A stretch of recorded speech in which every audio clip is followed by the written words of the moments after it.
Abril, encantado de recibirte en el programa Reto Siglo XXI. Bastantes retos hay pendientes. Profesora universitaria, graduada en Harvard, en políticas públicas, líder de un movimiento que se llama Poder Ya, Poder Ciudadano. Poder Ciudadano, perdón. Eh, una columnista de muchos años en distintos periódicos y revistas, y además escritora, y una persona que admiro y que realmente tenemos una amistad muy linda. Encantado de estar aquí con vos para hablar un poco de las políticas públicas y del escenario político en Costa Rica. ¿Qué está pasando? ¿Cómo logramos que esta democracia bicentenaria eh, ya haga los cambios que requerimos en una época complicada? Cuando uno está viendo ahí lo que está sucediendo en Estados Unidos, o sea, movimientos muy... hay mucho enfrentamiento en esa sociedad norteamericana y eso es preocupante, ¿verdad? Y la guerra de Ucrania y Rusia y todos los cambios geopolíticos. Nosotros con un gobierno nuevo, con un partido emergente, ¿verdad? Con un presidente con un fuerte liderazgo y con un poder de convocatoria muy especial, que mantiene una popularidad importantísima, nunca vista después de más de 100 días. ¿Verdad? En un país que se nos ha complicado mucho, ¿verdad? Todo es complicado en este país. Pero bueno, conversemos. Usted es la invitada de honor. Gracias, Jorge. Es un gusto y el aprecio y la estima son mutuos, por supuesto. Gracias por la oportunidad de conversar. Sí, esta es una coyuntura eh, particular en la que Costa Rica definitivamente tiene que replantearse hacia dónde va en términos de su sistema político, de su sistema electoral. Para nadie es un secreto que en el mundo la democracia no está pasando por su mejor momento, hay retrocesos en muchos países. Aquella efervescencia después de los 90 y de la caída de la Unión Soviética y, y aquel efecto dominó de que nacieran muchas nuevas democracias, más bien ha ido retrocediendo incluso en nuestra región. Y, y eso es preocupante y lo vemos aún en países como el nuestro, con una democracia tan sólida, vemos que aún si en los índices tipo el Latinobarómetro y otros que miden el apego de la ciudadanía a la democracia, que miden el apoyo a las instituciones, Costa Rica, aunque ha tenido variantes y ya no es tan fuerte aquel apego natural que tenía la sociedad costarricense a la democracia, nos mantenemos como un país donde seguimos viendo a la democracia como el mejor sistema de organización y de gobierno. Sin embargo, no pasa lo mismo con la confianza en las instituciones, ni siquiera incluso con la confianza interpersonal. El costarricense tiene poca confianza en sus compatriotas, en sus conciudadanos, y muy baja confianza en el Parlamento, o sea, en la Asamblea Legislativa, en el Poder Ejecutivo. También la confianza en el Poder Judicial se ha deteriorado. Y los que llevan la peor parte son los partidos políticos. Hay una gran desconfianza en los partidos políticos. Y bueno, es parte de esta crisis sistémica mundial de la democracia y lo vemos manifestarse en distintas cosas. Por ejemplo, vemos que eh, hay una gran fragmentación partidaria. Es como si el sistema, al sentir la gente que la democracia no le resuelve sus problemas, porque al final es eso, es cómo la democracia me sirve a mí, cómo me ayuda a vivir bien, a tener más bienestar, a prosperar. Y donde la gente siente que eso le está fallando, el sistema busca vías de escape, ¿verdad? Cae el bipartidismo, surgen unos cuantos nuevos partidos y teníamos un pluralismo ahí moderado, pero que ya se ha ido a un pluralismo exacerbado, con muchísimos partidos nuevos que no tienen una visión programática sólida, que no tienen lazos con segmentos importantes de la ciudadanía, que no tienen una buena institucionalización, no tienen vida interna más allá de las campañas electorales. Y eso ha ido incluso afectando a los partidos tradicionales y fuertes, que solían ser muy institucionalizados. Entonces, ¿qué ha hecho el sistema nuestro? Responder a la búsqueda, a la demanda ciudadana de soluciones, creándose un montón de nuevos partidos, pero que no han, digamos, esa respuesta del sistema no ha restablecido la confianza de la ciudadanía, no ha resuelto los problemas tampoco. Y creemos que entonces, bueno, cuando digo creemos hablo de Poder Ciudadano Ya, que es esta asociación ciudadana que ha venido trabajando desde hace varios años en estudiar y analizar nuestro sistema electoral, nuestro sistema político y en tratar de aportar soluciones. Y entre esas soluciones que hemos propuesto está el cambiar el sistema electoral para adoptar uno que se llama mixto proporcional, que existe en Alemania, en Nueva Zelanda y en algunos países de América Latina, bueno, y en otros países, que ofrece la posibilidad de que además de tener una lista cerrada proporcional como la que tiene Costa Rica, se elijan algunos diputados, la mitad de la Asamblea Legislativa, por distrito electoral. Eso permitiría un acercamiento entre, al distrito. Exacto, entre el representante y sus representados. Porque ahora mucho de las decisiones se toman en una asamblea que no tiene una representación. Hay una gran lejanía entre nuestros representantes y la ciudadanía. Sí. La ciudadanía nos reconoce con costos. Ha habido encuestas y le preguntan a la gente, usted puede decir los nombres de 10 diputados y no pueden decir tal vez ni 3, ¿verdad? Y muchas veces uno ve que lo que se discute en la asamblea está muy lejos de lo que los ciudadanos sienten que es lo que realmente les está apretando. Entonces, un sistema como ese permitiría un mayor acercamiento de la ciudadanía a sus representantes. Ese es un proyecto complejo, grande, ambicioso, que en su momento presentamos hace unos años a la Asamblea.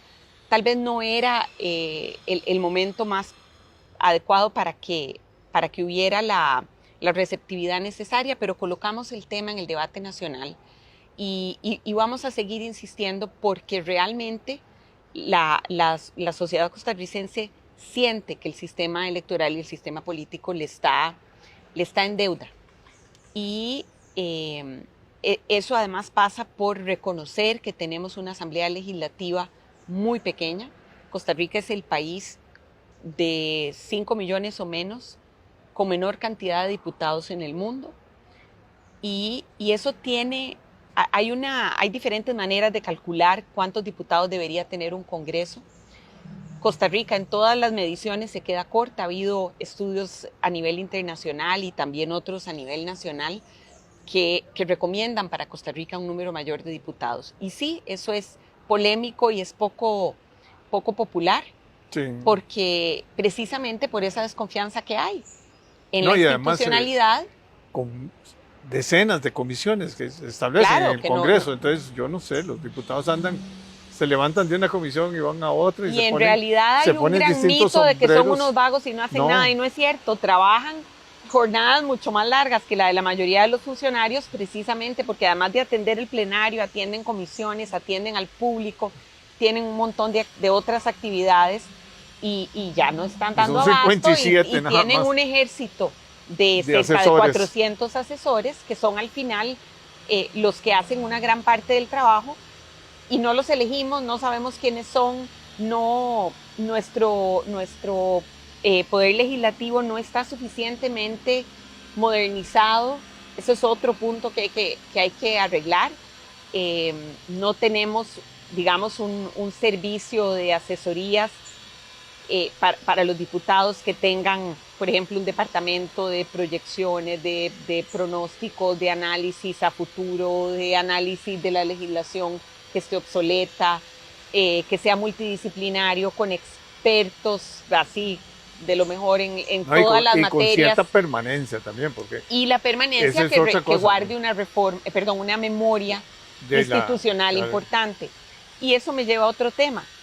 Costa Rica no tiene carrera parlamentaria.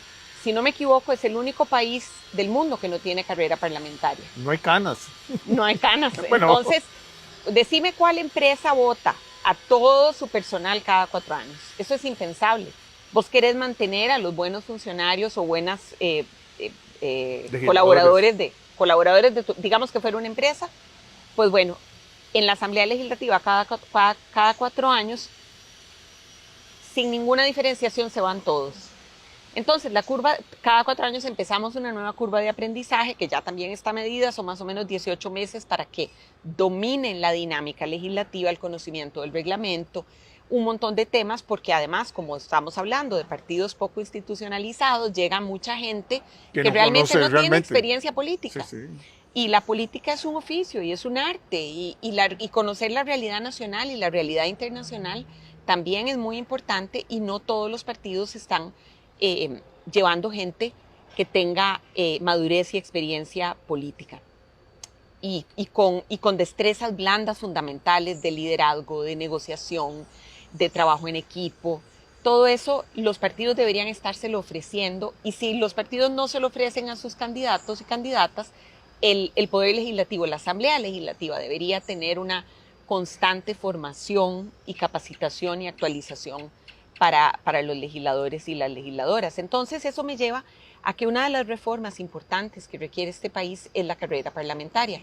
No indefinida. Yo no es que quiero que la gente se quede ahí 30 años, sino que tengamos por lo menos 3 periodos seguidos donde donde los partidos puedan decir, bueno, esta persona realmente se desempeñó muy bien. Que conoce.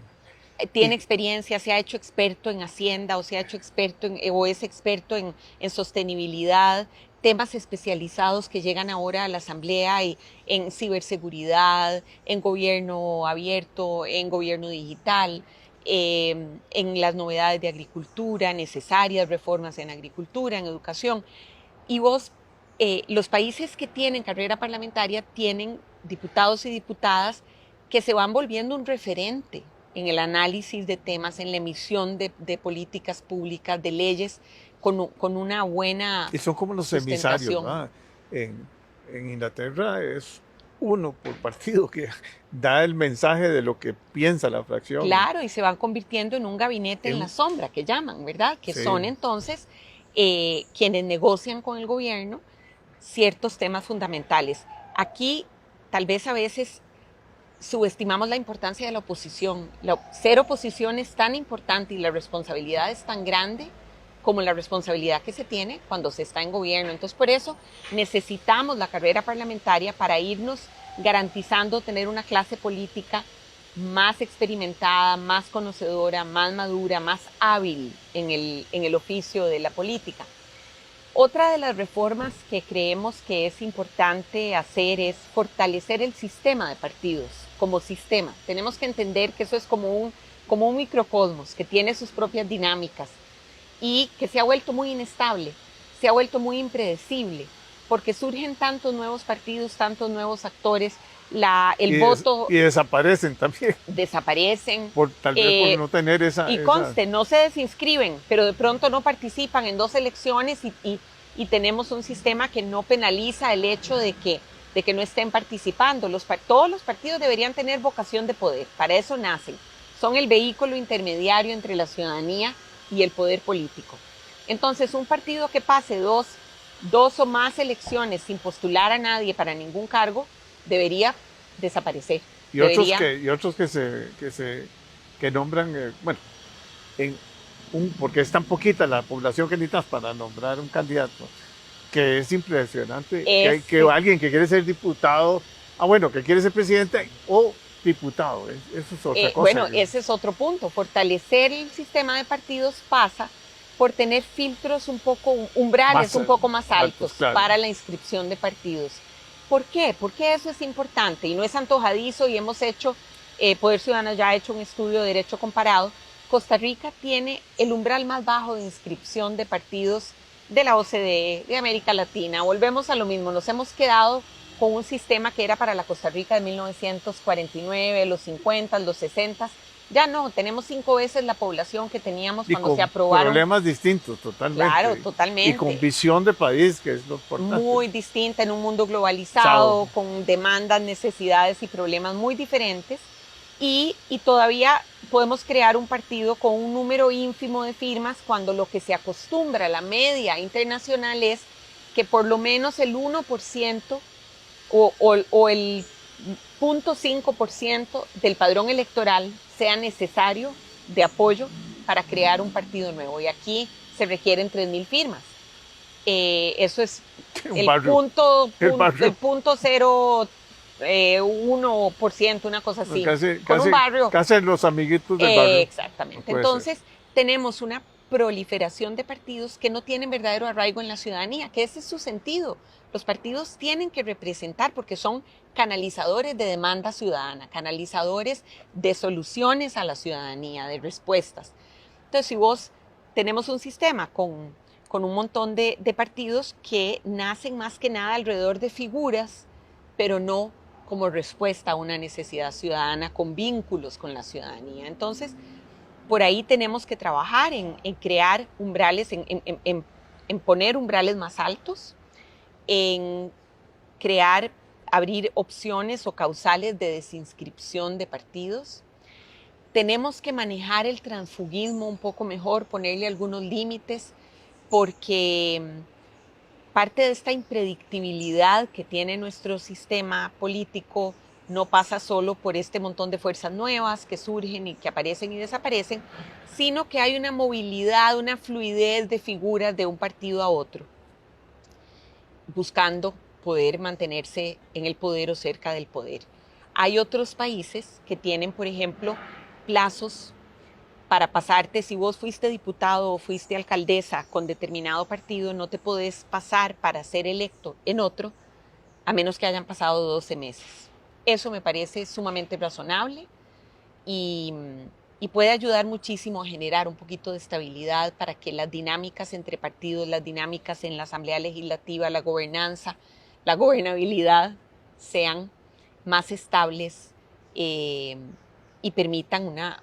Bueno, había tiempos en que si alguien se separaba porque no pensaba igual que el partido, le abrían una oficina y tenía derecho a voto. Y digo yo, pero ¿qué es esto tan extraño? Porque bueno, la Asamblea Legislativa pasada tuvo un récord, no para bien, de cantidad de diputados independientes.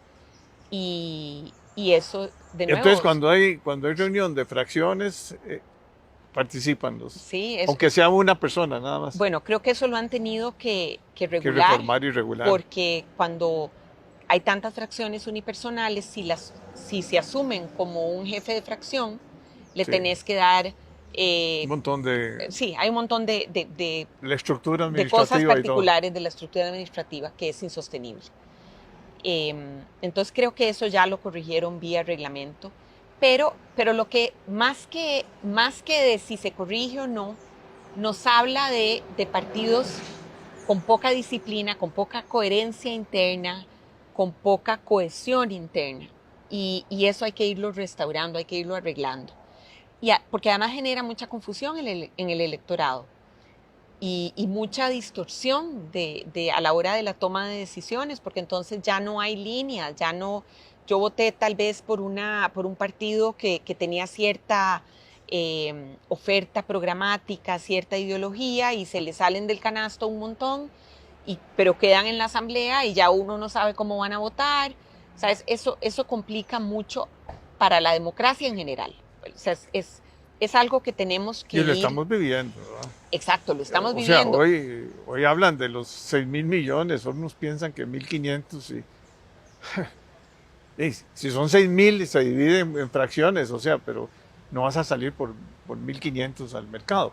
Pero en todo caso, hay una falta de coherencia y de análisis y de profundidad de muchas ideas, y yo creo que están llegando partidos tradicionales que tienen años, pero que hay que también hacerle una reestructuración programática, pongámosle así, porque sí. hay tracciones entre ellos mismos que no piensan muy distinto. O sea, es que eso es propio de la democracia, pero la democracia tiene que tener una fortaleza, los partidos tienen que ser fuertes. Así es, Norberto Bobbio, que es era un experto en estos temas, una gran autoridad internacional, decía que lo ideal es un pluralismo moderado de 4 o 5 partidos fuertes representados en la Asamblea Legislativa. Tener una elección con 25 candidaturas a la presidencia, con más de 25 para la Asamblea Legislativa. No hay debate primero. Es imposible profundizar en cuáles Nada. son las ideas, para el votante es sumamente confuso, y si hubieran llegado un montón de esos pequeños partidos que no tienen esos lazos con la ciudadanía, que no se sabe bien cuál es su visión programática, se hubiera complicado todavía más. A mí me alegra que en la Asamblea, por lo menos, en este momento tenemos un pluralismo moderado que es súper saludable. Eso es la democracia, pero sí requerimos cierta estabilidad, que estos partidos se mantengan, que vayan construyendo su historia, su memoria, fortaleciendo sus lazos con el electorado, con distintos segmentos del electorado, porque para eso están ahí, para representar desde la izquierda hasta la derecha, pasando por el centro, pasando por gente que le preocupa el medio ambiente, por gente que tiene que le da más importancia a otros aspectos del quehacer nacional, pero todos esos grupos de la población tienen que encontrar una voz, o sea, por eso decimos los partidos son un canal de demandas de la ciudadanía, y no deben olvidar que esa es su misión fundamental, y que tengan vocación de poder también es muy importante, no solo estar ahí jugando en las elecciones, sino tener vida interna verdadera. Y que haya análisis, pensamiento, estudios, que hayan centros de estudio. Propuestas de solución para los problemas nacionales. O sea, antes había, de verdad, los secretarios de los partidos políticos, a través del comité ejecutivo y grupos que tenían de distintas estructuras, ¿verdad? Así es. Me acuerdo muy bien.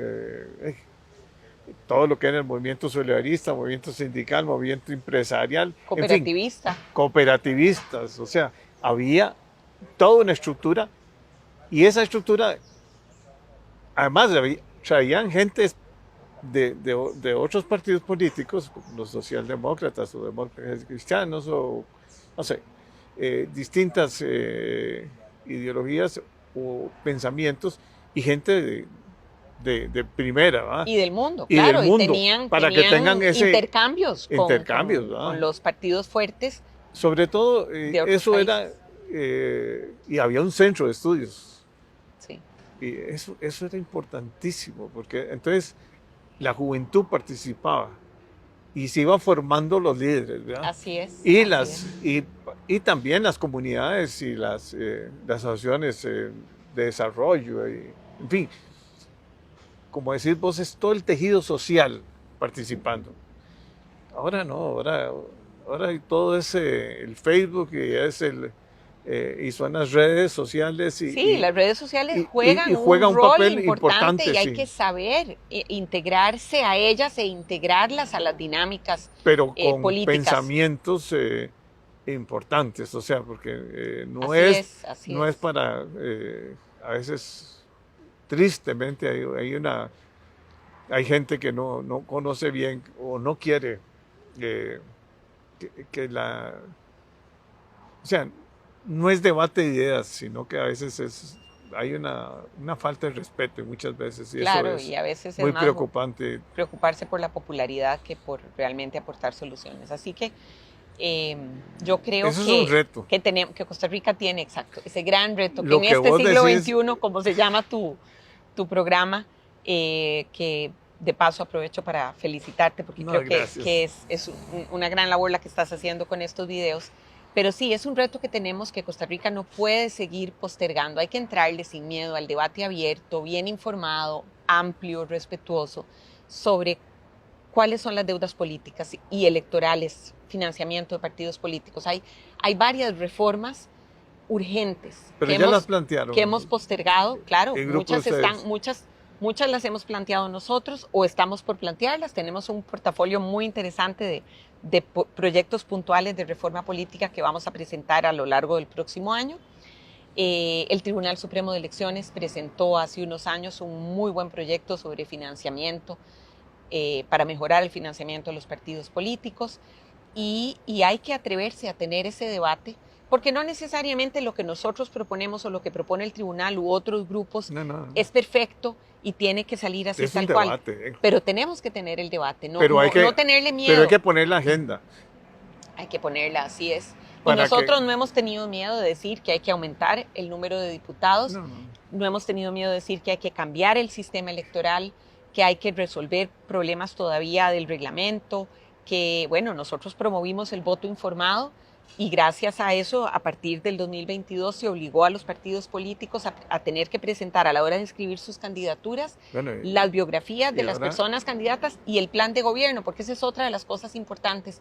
Tanto Partido Nuevo se estaba postulando y llegaban incluso a segunda ronda sin un plan de gobierno. Con 2 o 3 ideas. Exacto, eso no habla bien de nuestra democracia. Tenemos que fortalecerla, institucionalizarla, revitalizarla, y eso es una tarea que nos compete como sociedad. Y hay que estudiar, y hay que analizar, y hay que profundizar. Claro, o sea, y hacer estudios comparados de mejores prácticas. Hay un montón de transformaciones importantísimas en este país, o sea que nosotros nos quedamos con la visión de los años 60 o 40, o sea, es impresionante, o sea, hay instituciones que dice uno, existen 335, algo así, instituciones, y el país sigue entrabado y complicado, y parte de eso es un gran debate nacional. Y tener una clase política visionaria, bien preparada, competente, que esté dispuesta, que entienda esos retos y que esté dispuesta a acometer las reformas necesarias. Y hay que, vamos a ver, hay que entusiasmar a la juventud a participar en política como algo bueno para el país. Así es, sin duda. Y también hay que tener mucho respeto por las canas, porque uno ve todos los parlamentos del mundo y las canas son las que prevalecen, porque es la experiencia y es porque es la carrera parlamentaria. Claro. Pero también es importante ir haciendo ese cambio generacional, ir formando liderazgos nuevos, irles abriendo espacios, porque tampoco, de hecho el otro día leí un artículo muy interesante sobre cómo el Congreso de Estados Unidos, por tener una carrera parlamentaria indefinida, se ha llenado de personas mayores y ha perdido contacto con la mayoría de la población, que es mucho más joven, que la media de edad de la población estadounidense es mucho menor que los representantes políticos. Europa, sobre todo los países nórdicos, tienen todo lo contrario, han ido renovando mucho y tienen parlamentos con una buena fracción de población joven. Entonces, ese balance entre la experiencia tan importante y las nuevas visiones de la juventud, y por juventud no me refiero solo a personas de 20, 20 y pico, sino que llegue hasta los 35, 40, que traen una energía diferente y una visión de mundo diferente, que hay que empatar, hay que precisamente negociarla. ¿Cuál es la sociedad que queremos tener? Que traiga bienestar tanto a las personas mayores o más maduras, como a los más jóvenes y a los que vienen además atrás.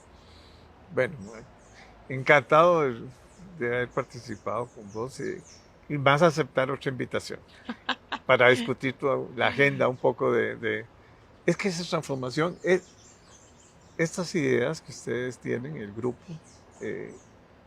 me encantan porque esto es como volver a renacer, volver a diseñar, los partidos, es volver a diseñar nuestro sistema político. Y es que los partidos políticos había mucha formación y mucho entusiasmo y la juventud participaba y era representativo de verdad. Pero bueno, siglo XXI. Encantado de verte. Muchas gracias por la invitación. No.